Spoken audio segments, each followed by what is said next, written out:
Welcome to God Loves the LGBTQ plus community. I'm Pastor Chester Hitchcock, and I am an ally and an advocate for the LGBTQ plus people. I have produced this video primarily for those who are straight, who are willing to watch with an open mind and to consider if there is something here that makes sense that you've just may never really thought of before. Let me begin by saying that I was not always an ally, and I think that there were at least two reasons why I was not. The first was, I am not gay, and I didn't have any openly gay friends that I was aware of. The second is that I was raised in a conservative Christian family where homosexuality was considered to be an abomination, and to try to defend it was, in our opinion, against God himself. So what has changed? Why am I now an ally and an advocate? Well, my father used to say, a wise man changes his mind and a fool never does. Now, I don't know if my father knew it or not, but the Bible says something very similar to that. Proverbs chapter 12, verse 15 from the New Living Translation says, "Fools think their own way is right, but the wise listen to others." So let's go back to my first reason when I was not an ally for the LGBTQ+. As I said, I am not gay, but also I didn't know anyone who openly was, and therefore I was not aware of the needs of those who are. That changed. It wasn't overnight. As a pastor serving primarily in small conservative churches, I didn't come in contact with very many people who were openly gay, but over time I met a number of people who were. Over time I got to know more and more people who didn't fit into the mold of what I had grown up believing people needed to fit into. And over time I heard their stories. And little by little, I began to see that many of these people were first just as kind, just as caring, and just as Christian as anyone else that I knew. Second, I listened to others, as Proverbs 12:15 says, and I heard stories of pain that I had never imagined in my life. I heard stories that I couldn't just pull out a Bible verse and bring them comfort. Oh, I used to think I had plenty of Bible verses to demonstrate the abomination of homosexuality, but I didn't have any verses to bring them comfort, and that bothered me as a pastor. I wanted to give them the same comfort that I gave others. I had members in my church who would come to me and confess that they struggled with one thing or another, and sometimes it was something like smoking or alcoholism, and sometimes it was something like feeling guilty because they were not paying a faithful tithe or giving enough offering. And pastors get all kinds of confessions from their parishioners, even those of us pastors who do not have confessional booths. People have a need to not only come out of their closet, as they say, and we all have our closets, but people also have a need to experience a level of acceptance. And there is a big difference between those who confess criminal behavior or the desire to harm someone or to take advantage over a minor, and someone who simply loves another person that doesn't quite fit the traditional mold. There is a big difference between those who confess that they enjoy cheating on their spouse and those who confess that they have a desire to be faithful to someone that they love. As I listened, I began to understand what kinds of struggles those in the LGBTQ plus community faced on a daily basis. Full-scale rejection and criticism doesn't even begin to scratch the surface. And yet those of us who are straight, we can sometimes get discouraged or even in some cases get depressed if we are rejected or criticized in the slightest ways. From childhood, we learn to seek approval. Those who claim that approval doesn't matter to them have usually dealt with so much rejection and criticism in their life that they have learned to deny that it even bothers them. Approval is a human attribute that works both ways, and it's not just humans. All living creatures seem to both seek and give approval to those that they care about, and rejection is used primarily for the opposite. Now, while there can be an unhealthy desire for approval that leads people to do things for their peers that are wrong, God gave us both the desire for approval as well as the ability to give it. And we seek it by nature from an early age. In fact, those who are part of the LGBTQ plus community usually show signs of their sexual identity even before they themselves know that they are different from others. It's kind of like me being left-handed. I can't help it. I was born that way. I didn't even know that it was different from others. I simply picked up things with my left hand instead of my right. Fortunately, my parents didn't try to change that, at least to my knowledge, but back in those days, teachers did. I could tell you stories that would surprise you about efforts that were used in the past to try to change people from being left-handed.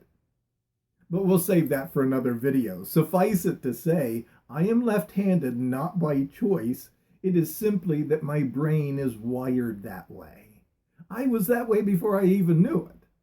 Those who are LGBTQ plus are also wired that way. Just because someone doesn't come out of the closet until they are an adult doesn't mean that they just decided to change. They probably simply decided to be who they are. Now back to the rejection. From an early age, we tend to experience rejection and approval, not just in cases that are truly right and wrong, but also what is culturally understood to be right and wrong. And let me segue back for a moment to the left-handedness. While the Bible makes reference of left-handed people in 3 places, in Judges chapter 3, verses 12 through 30, and Judges chapter 20, verse 16, and in 1 Chronicles 12, verse 2, the fact is the Hebrews generally believed the left hand was only to be used for the unpleasant things in life. Therefore, left-handedness was scorned and looked down upon, and unfortunately that tradition was carried on for thousands of years, even among Christians. Finally, at least in the American culture, left-handedness is no longer scorned or viewed as falling into a category of right and wrong. Most people do not take the rattle out of an infant's left hand and put it in their right hand. Most people simply allow the child to use both hands until it finally is revealed which hand is dominant. Not necessarily which hand they choose, but which hand is dominant. Likewise, children are sometimes born with hormonal issues that don't always reveal their dominance the way the general public expects. Naturally, when children are born, we buy gifts congruent with the child's physical gender. We buy pink rattles for girls and blue rattles for boys. We buy Tonka trucks for boys and Barbie dolls for girls. And that's natural, and there's nothing wrong with doing that. But as a child becomes more and more aware of the things around them, they sometimes gravitate to one thing or another. And this is not to say that a 2-year-old boy playing with dolls is gay or transgender, any more than a 2-year-old girl playing with Tonka trucks is either. Nevertheless, in some cases, adults can demonstrate acceptance or rejection very early if they insist that a child play with the toys that are congruent to their gender, even before the child knows that there is any kind of difference in gender. These forms of acceptance and rejection based on a child's actions and choices are a far cry from demonstrating the acceptance or rejection about hitting or spitting or biting or throwing a tantrum. In other words, Early on in life, we identify with what is acceptable and what isn't based on whether we feel accepted or rejected. However, some things fall into the category of right and wrong, and other things do not. Some things are a part of how we are wired, whether it is a matter of genes and hormones or whether it is a matter of brain waves. Now, I say that because I don't believe that I'm left-handed due to different hormone levels, but more likely based on some sort of brain waves that I'm not educated enough to explain. Nevertheless, the point is the same. Forcing a lefty to write with their right hand only leads to poor penmanship, and they will still generally use their left hand when using a hammer, for example. Forcing someone who was wired different from their physical gender to live according to that gender doesn't make them straight, but it does generally lead to problems worse than poor penmanship. Here are just a few things that I have gathered from stories of those who are LGBTQ+, including those who are open as well as those who are still living in their closet and just confessing to a pastor struggles that they deal with on a daily basis. First, for fear of rejection, those who still live within a closet and try to survive as a straight person often gets married to reinforce to others that they are straight or quote unquote normal. They may even have children and raise a family and do all of the things that are expected of them. Unfortunately, their life often doesn't show the real battles that are going on within. Some have confessed to me an anger toward God because they feel that He is the one who let them down. Some have shared with me that they are harsh with others because if their life isn't a piece of cake, then why should they care if other lives around them are? Some become vocally anti-gay or homophobic in a way of trying to hide what they are battling within. And others have turned to drugs and alcohol or promiscuity to ease their pain, and sometimes even maintaining clandestine same-sex relationships with partners who don't follow safe practices. These are just a few of the hidden problems that are manifested in troublesome ways that keeps the person from being discovered as a closet homosexual. If these tragic issues are not enough, it gets worse. Suicide. According to a study conducted by the CDC, young people between the ages of 10 and 25 who are LGBTQ+, whether it is clandestine or open, are 3 times more likely to commit suicide than those who identify as straight. Sometimes they leave a note, and those around them who love them regret that they didn't even know or didn't have a chance to let them know that they were loved no matter what they were going through.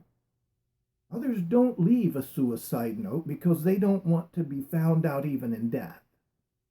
And while there are many more situations that I could mention from the many stories that I have been told, for the sake of time, let me move to the second reason that I mentioned that I had before I was an ally and an advocate for the LGBTQ+ community.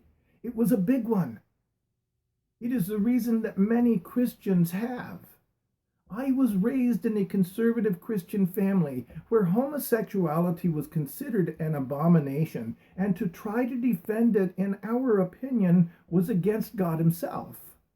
Therefore, after listening, as Proverbs 12 verse 15 says, I began to do some research. As a pastor, that came pretty easy, but you don't have to be a pastor or a theologian to do this research. Many who have no seminary training at all have discovered what I have. However, you also don't have to reinvent the wheel, as they say either, especially if you know someone that you trust who is a pastor and who has done the research. Now, that's not to say that all pastors will come to the same conclusion. They don't. But in my humble but scholarly opinion. Pastors who reject what I and others have demonstrated very carefully and clearly in my videos and many, many other books and articles and videos are simply not using what theologians call proper hermeneutics, that is, true biblical principles of interpretation, but rather are protecting their positions, or in some cases rejecting what they see for a variety of other reasons that they may not be willing to share. The research and the studies are clear. So if you're willing to consider the research and to give it careful thought and research it yourself, I am sure that you will not want anyone that you love to experience the pain that many LGBTQ plus people experience as a result of poor theology and Christian tradition as opposed to Christ-like love. So I'm giving you a Christian challenge. If you are straight and not an ally for those who are LGBTQ plus, please subscribe to this YouTube channel at the end of this video. There will also be a link at the end that you can click that will begin with a 2-minute trailer for my series, and at the end of each video, a link to take you to the next in the series. If at the end of the series you do disagree with my research, then so be it. You have at least taken the time to listen, as Proverbs 12:15 says. But if at the end of the series you agree with the research, please become an ally. The very first step of becoming an ally should begin at home. As the old saying goes, charity begins at home.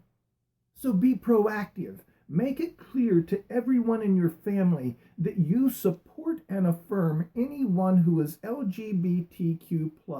Make it clear to them that the Bible doesn't teach what church tradition teaches on this topic. Share my videos or a host of other books and articles that are out there and available. But be prepared.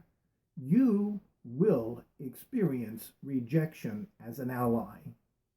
As an ally, you will experience rejection from those who are anti-gay, even though you aren't gay. So why should you experience the pain for something that you don't deserve? Well, it's simple. The most important story in the Christian faith, the cross of Christ. He took the pain that each one of us deserve so that we could enjoy the acceptance by God that only He deserves, and that is Christianity. Romans chapter 5 verse 8 says, "But God demonstrated His own love toward us in this, that while we were still sinners, Christ died for us." And He didn't even stop there, because any true Christian will tell you that we are still sinners and we do not deserve Him taking our place. But because He stepped out ahead and took the pain for us as an ally and an advocate for sinners who deserve to die, as a result, He is able to still, even though we are still sinners, He is able to still present us as perfect in His eyes. For by one offering He has perfected forever those who are being sanctified. Hebrews 10:14. These and many other verses like them are now the verses that I use to comfort those who are LGBTQ+. Born and wired that way, in the same way that I am left-handed, that was once viewed by Christians as a choice that needed to be corrected. And guess what? These verses are the same ones that I use to comfort others who come to me feeling that they don't fit in.